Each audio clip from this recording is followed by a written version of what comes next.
Hey there, this is your first essay assignment for this class, so I wanted to take a moment to go over the assignment sheet and talk to you about a couple of the pitfalls that I see as a writing instructor. And I've been teaching English for over 25 years, and the things that I see repeatedly semester after semester, and try to hedge you away from those kinds of things that go wrong. So in this class, you've been reading the novel, and at the very beginning of the novel, I assigned you in pairs to work on these Google documents that had some questions, some things to explore and look in the text the whole way through. We dealt with social relationships. We dealt with the sexual repression of the governess, the manipulation of the children. We covered several topics. And the purpose of that, the reason why I had you do like the 2-column notes and gather evidence, is because that becomes the textual evidence for a possible essay. So my hope in having you do those Google Docs is that now you have the material without having annotated the book carefully. You've got lots of quotations to work with, and you have a question around which you could possibly develop a thesis or an answer. So that's basically what the assignment sheet says. It says that you've been working on the document, that you now are going to develop a thesis statement, and that you're going to argue that thesis in an essay using textual evidence, using those quotes as your examples to prove what you know. So the assignment sheet says that this is going to be an essay that's 3+ pages. 3+, if you've been in the English department at Nash, you know what that means. It means that you can't count a third page as 3 lines on the third page. It means it is 3 complete pages that possibly bleed to the 4th page, not counting the works cited page. You do have to format this in MLA format like you've done in English 111 and in English 112, and the works cited page should include this novel, which is inside the Norton Anthology. So this is where students go wrong when they use something like EasyBib. EasyBib doesn't know that you're reading this in another book. So I've noted here and underlined it that you are going to cite this as a work in an anthology.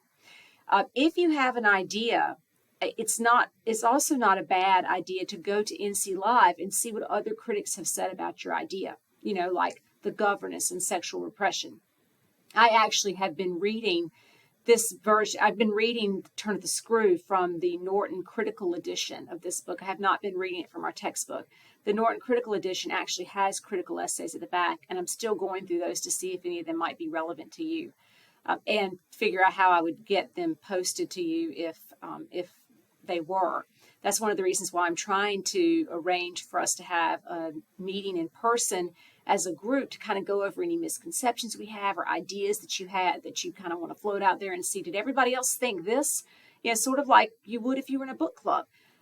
So check your email and see if you can meet any of those times that I suggested, which I think one of them was today. So obviously it won't be that one. All right. So down here on the assignment sheet, it mentions what the topic is, and then the audience. This is another pitfall that I see students often do, and I'll know that you didn't watch this video if I see this in your essay. It says that the audience assumes that you have read whatever it is you're writing about, and this was true in English 112 as well. So you don't summarize.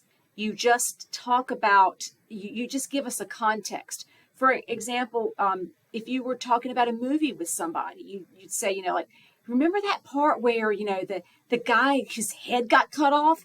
You would not summarize everything leading up to his head getting cut off because we both saw the movie. So it's the same thing in this book. In this book, you're going to give us some context clues like, so when so-and-so happened, the nurse showed her true colors or something like that. But you don't need to summarize the whole event. The second thing is that nowhere in this essay are you going to say, I think, or I will argue, or it seems to me, or I feel that. None of those. I feel, I think, it seems go in this essay because this is an academic literary analysis. And then the last thing is that it is James. It is never Henry.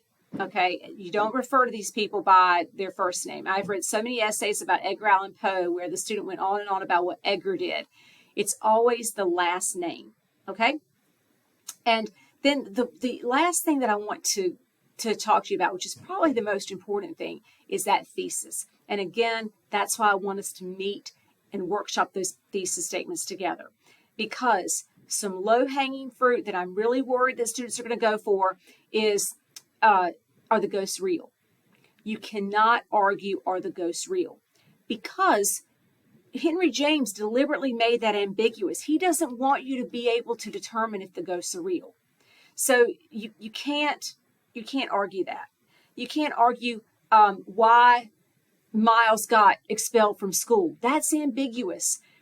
What you can do is argue why Henry James is what he's trying to prove through all the ambiguity, through all the uncertainty that you feel through the novel, not really knowing what's going on. When I was in graduate school, I remember I wrote this brilliant paper about the yellow wallpaper, which is another story that we're going to read in this class. And I almost cried when the professor came up to me and she said, "So what?" She said, "Okay, this is neat, but why? What's the purpose?"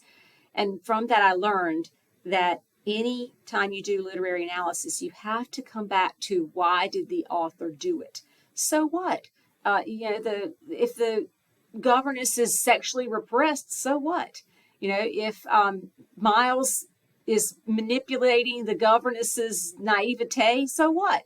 What is James trying to prove? And that's where that theme comes in, the insight, some kind of truth about the world or about people that you're trying to get at. You're trying to get to that why or that so what, as my professor said to me that time.